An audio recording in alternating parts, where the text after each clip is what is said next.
PBIK atau pemahaman bersama iman Kristen. Selanjutnya, pemahaman bersama iman Kristen merupakan salah satu dari 5 dokumen dalam dokumen keesaan gereja yang terbaru, yang literatur yang kami rujuk adalah dokumen keesaan gereja pada untuk periode tahun 2019 dan 2024. Nah, dokumen keesaan gereja ini ada sebagai upaya untuk mewujudkan gereja yang esa di Indonesia. Dan dokumen keesaan gereja ini kemudian disahkan di Ambon pada tahun 1984. Nah, kehadiran dokumen keesaan gereja ini, dia hadir sebagai motivasi teologis dalam menjalankan tugas panggilan gereja. Kemudian dia hadir sebagai landasan gereja di Indonesia untuk menjalankan tugas panggilannya, sekaligus memberikan ruang bagi setiap tradisi gereja yang berbeda-beda. Dan karena pemahaman bersama iman Kristen atau PBIK ini bertujuan merupakan salah satu upaya untuk mewujudkan gereja yang esa di Indonesia, maka konteksnya merujuk kepada konteks Indonesia itu sendiri. Next slide, Kak. Nah, di Indonesia untuk PBIK sendiri kami melihat ada 3 konteks yang kemudian menjadi penekanan. Yang pertama adalah konteks manusianya. Nah, konteks manusia Indonesia itu kami merujuk kepada pendapatnya Pak John berkaitan dengan Indonesia yang punya multi identitas, yaitu identitas primordial dan identitas nasional. Nah, identitas nasional itu sudah mengalami penggenapannya di dalam kemerdekaan, di dalam peristiwa proklamasi 17 Agustus 1945, dan identitas primordial itu adalah identitas yang sudah ada sebelum identitas nasional mengalami penggenapannya, namun juga kemudian menjadi bagian yang tidak dapat dipisahkan dalam kemerdekaan, dalam proses pemenuhan identitas nasional pada 17 Agustus 1945. Identitas primordial itu merujuk kepada kemajemukan ras, kemajemukan suku, kemajemukan agama, dan kemajemukan budaya. Berikutnya adalah berkaitan dengan gereja. Nah, gereja-gereja di Indonesia adalah gereja-gereja yang berangkat dan berasal dari tradisi-tradisi gereja yang berbeda, karena dia berasal dari sejarah pembentukan yang berbeda-beda juga. Hal ini menunjukkan bahwa hal ini menghasilkan corak tradisi gereja yang cukup berbeda dan cukup beragam. Namun akhirnya gereja-gereja di Indonesia ini kemudian menemukan dan memahami dirinya sebagai bagian dari gereja Tuhan yang ada di dunia, yang dipanggil untuk menjalankan tugasnya di bumi Indonesia. Dan yang ketiga adalah berkaitan dengan ekologis, yaitu Indonesia hadir dengan kondisi geografisnya yang diberkahi Allah dengan kekayaan alam dan keanekaragaman hayatinya. Selanjutnya, ketiga konteks Indonesia ini punya peluang untuk menghadirkan tantangan-tantangan dalam proses bergereja di Indonesia. Yang pertama adalah peluang tantangan etnosentrisme, yakni bahwa setiap kemajemukan suku, ras, dan budaya itu bisa jatuh dalam pemahaman bahwa dirinya lebih dominan, dirinya lebih baik daripada daripada budaya-budaya yang lain, dan akhirnya hal ini akan memicu konflik. Kemudian hadirnya sikap eksklusifisme yang disebabkan dan juga menyebabkan fundamentalisme agama yang semakin marak, kemudian akhirnya menghadirkan politik identitas, dan akhirnya menghadirkan sikap intoleransi dan radikalisme agama. Dan yang terakhir berkaitan dengan ekologis, yaitu alam Indonesia. Salah satu tantangan yang dihadapi oleh gereja-gereja Indonesia adalah kerusakan alam yang dipicu oleh tindakan manusia, termasuk akibat dari sikap-sikap yang ada. Dan karena itu maka gereja di Indonesia dipanggil untuk melihat realitas ini, dan untuk menjalankan tugas panggilannya maka gereja-gereja di Indonesia harus punya pemahaman yang sama, dan mereka membentuk PBIK ini yang dibagi ke dalam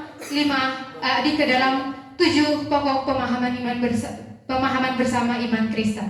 Kita akan mulai dari yang pertama. Yang pertama adalah Tuhan Allah. Nah, kami menemukan bahwa ada poin yang merupakan esensi Injil dalam pokok Tuhan Allah ini, yaitu Allah menyatakan dirinya dalam keragaman wujud. Penyataan diri tersebut harus dihidupi dengan Spirit Roh Kudus. Nah, esensi ini kami tarik dari dari poin di dalam PBIK yang menyatakan bahwa Allah menyatakan dirinya dalam keragaman ciptaan, dalam sejarah manusia, dan mengalami kepenuhan di dalam Kristus. Kemudian yang kedua, Allah berbicara kepada manusia dalam berbagai cara, melalui nabi-nabi dan juga melalui Kristus. Dan Allah hadir dan bekerja dalam dunia manusia melalui Roh Kudus. Dan karena Allah menyatakan dirinya dalam keragaman wujud, maka kita juga bisa mengambil refleksi bahwa Indonesia dalam keseluruhan konteksnya merupakan wujud penyataan Allah yang harus dihidupi dengan Spirit Roh Kudus. Hal ini berarti Indonesia dengan kemajemukan suku, ras, dan agama adalah wujud penyataan Allah. Indonesia dengan kondisi geografisnya adalah wujud penyataan Allah. Dan dengan demikian maka kesemuanya itu bukan untuk ditolak, bukan untuk dipertentangkan sehingga menimbulkan konflik, tetapi semuanya itu harus dihidupi dengan Spirit Roh Kudus yang penuh dengan daya pemeliharaan, pembaharuan, dan pemberdayaan, serta meneladani Kristus sebagai teladan utama yang adalah kepenuhan penyataan diri Allah, yakni menghidupi wujud penyataan Allah itu secara sempurna. Roh Kudus juga memberi kekuatan kepada manusia Indonesia untuk menghidupi konteks Indonesia yang demikian dengan Spirit yang menghidupkan, memperbaharui, membangun, mempersatukan, menguatkan, menertibkan, dan meneguhkan. Kami juga kemudian berefleksi bahwa pemenuhan penyataan Allah bagi Indonesia juga terjadi pada peristiwa proklamasi 17 Agustus 1945. Pemenuhan penyataan Allah bagi Indonesia itu juga harus dihidupi dengan Spirit Roh Kudus. Kemudian yang berikutnya adalah pencipta dan pemelihara. Esensi Injil yang kami lihat dari pokok pencipta dan pemelihara adalah Allah semesta dan segala isinya adalah ciptaan Allah yang baik. Kesemuanya itu berada dalam relasi intersubjektif yang merujuk kembali kepada kemuliaan Allah. Nah, Indonesia dalam keseluruhan konteksnya adalah ciptaan Allah yang baik yang harus dihidupi dalam keselarasan melalui pola relasi intersubjektif, yaitu relasi yang menguatkan kesetaraan yang merujuk kembali kepada kemuliaan Allah. Alam Indonesia merupakan ciptaan Allah yang baik, sama seperti manusia Indonesia. Oleh karena itu, manusia Indonesia dipanggil untuk berelasi secara intersubjektif dengan alam, yakni memelihara, merawat, dan menjaga. Yang berikutnya adalah manusia. Esensi Injil yang kami temukan dari manusia adalah manusia diciptakan seturut dengan gambar dan rupa Allah. Karena waktu saya langsung saja ke kesimpulannya. Indonesia dalam kesemuahan konteksnya adalah wujud penyataan Allah. Indonesia sebagai wujud penyataan Allah harus dihidupi dalam Spirit Roh Kudus agar seluruh konteksnya mengalami penggenapan kerajaan Allah. Indonesia dalam keseluruhan konteks yang majemuk menunjukkan kemajemukan penyataan Allah.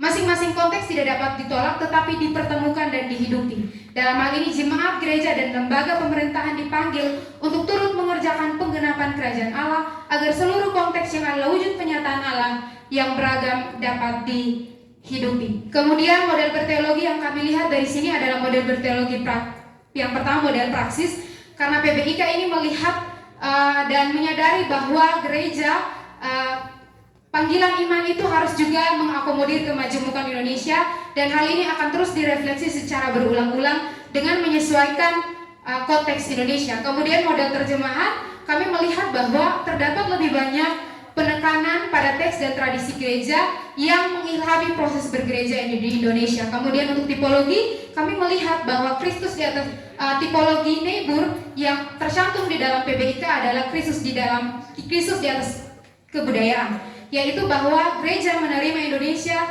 sebagai wujud penyataan Allah, namun tetap mengarahkan Indonesia untuk kembali sesuai dengan kodrat ilahi. Selanjutnya kami akan menampilkan karya kami.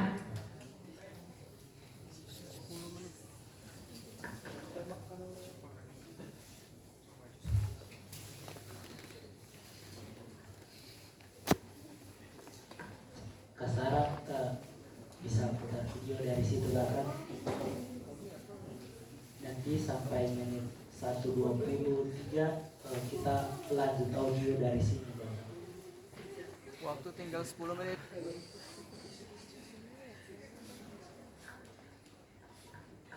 Sebentar ya, Suster.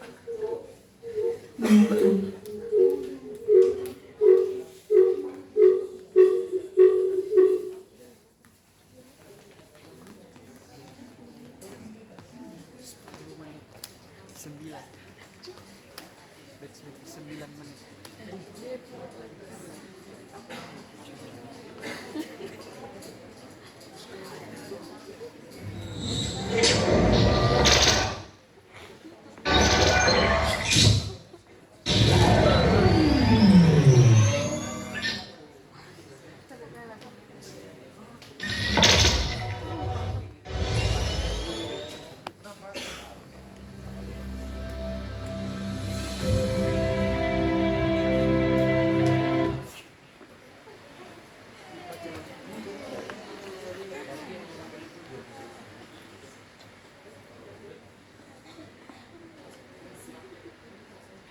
Franklin's music.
Ose.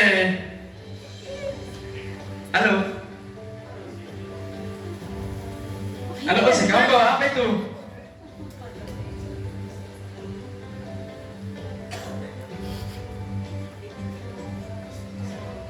Ini Kak, dia pun nama tuh Marungga. Oh, Marungga. Iya. Nah, ini Marungga nih Kak, kami orang NTT tuh paling banyak. Saking banyaknya tuh di setiap rumah tuh pasti ada pohon Marungga. Oh, keren juga ya. Iya Kak, dia pun orang satu terlalu enak. Nah, kalau biasa selain dia berasa enak nih Kak, dia pun khasiat tuh sangat bagus untuk kesehatan. Oh, di kami juga itu ada juga itu. Apa tuh Kak? Pongkas. Ini namanya daun sirih. Oh, kalau di bahasa Batak itu namanya nakuran. Ini yang biasa digunakan oleh ibu-ibu kalau dimakan itu bermerah begitu. Oh, kami di orang NTT juga ada Kak, dia nama tuh Sri Pinang. Oh, Iya. lihat oh sih ada Anan. Lagi ngapain dia itu? Kan sampai dulu. Boleh? Anan. Anan. Apa? Lagi ngapain? Kau sesama dulu. Aku lagi latihan nari penyambutan tamu. Oh, kasih ajak aku Om Anan. Mau latihan? Ayo. Ayo, Yuk. kita latihan di sana aja.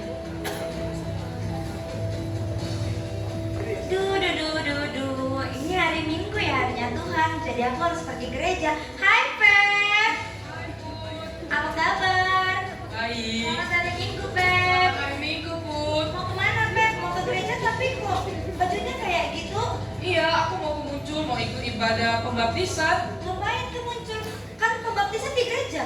Loh, kami pembaptisnya di selam. Dengar ya, Tuhan Yesus aja dibaptis di Sungai Yordan. Gak ada tuh baptisnya di gereja. Ingat. Tapi kan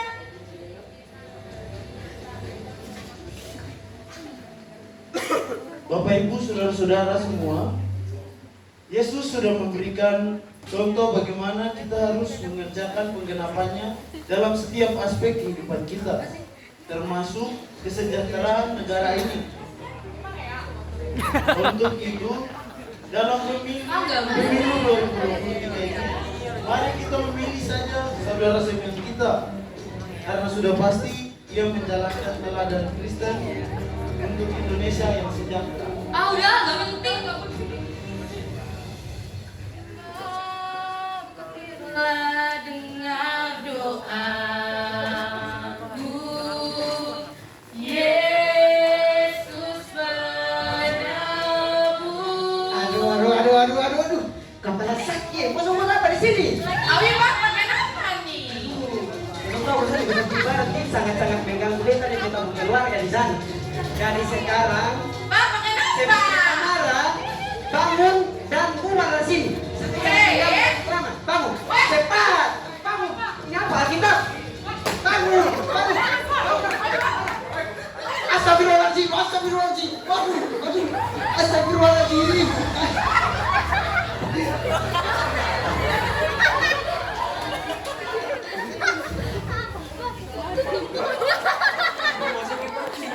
Pohon mati.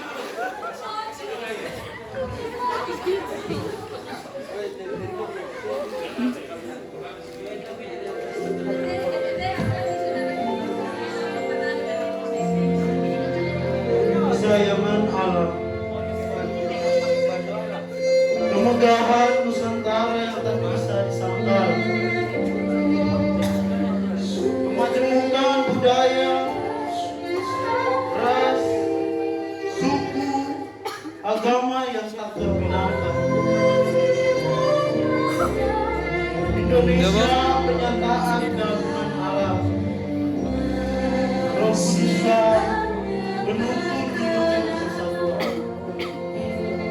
Sedari awal tak pernah lepas dari campur tangan sang satu.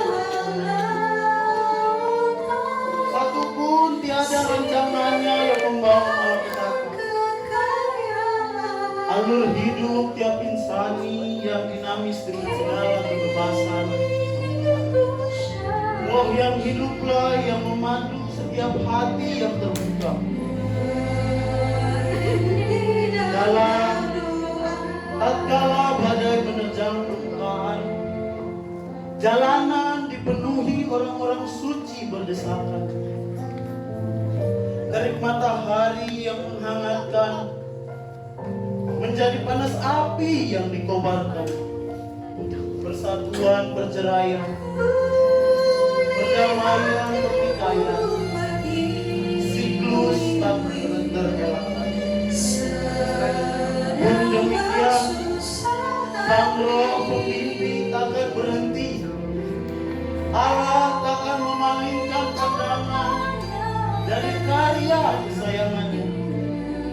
Kemenangan, kejayaan, kemakmuran bukanlah ilusi, namun kehidupan yang benarlah yang menghidupkan.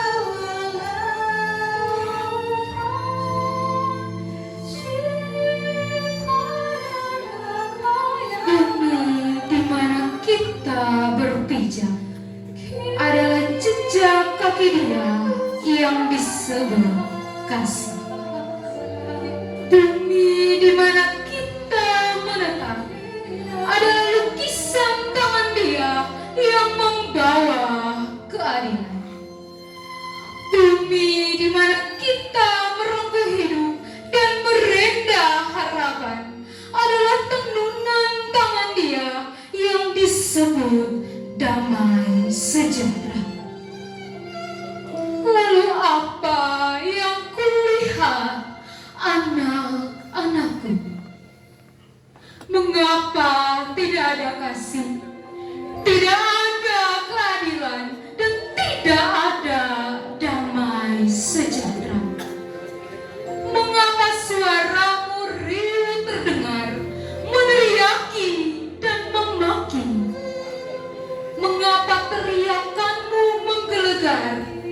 Demi namanya, demi kudus yang dikehendakinya, demi sejahtera yang dimandatkannya. Bukan, itu demi dirimu sendiri. Jika benar alasannya, bukankah damai yang diusahakan? Bukankah cinta yang dijuangkan? Bukankah kasih yang disebarkan? Lihatlah, bumi yang kita pijaki adalah gambaran Allah yang dahsyat, yang tak sebatas kemauan kita. Bumi yang kita pijaki adalah gambaran Allah yang hebatnya tak bisa dibatasi ego kita. Ia terbentang ribuan kilometer, menyatu dan selaras dalam bingkai merah dan putih, tersusun dari ribuan warna, ribuan motif, dan ribuan nada. Ia karya sempurna sang ilahi yang mendekap erat ciptaan. Hidupi.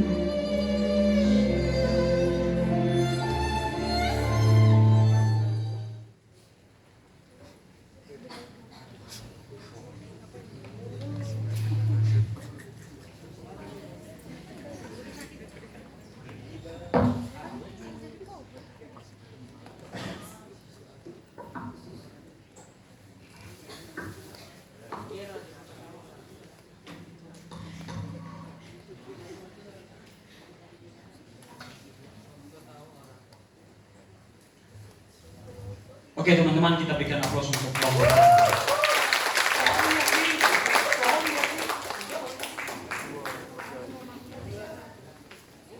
Sekarang saya berikan kesempatan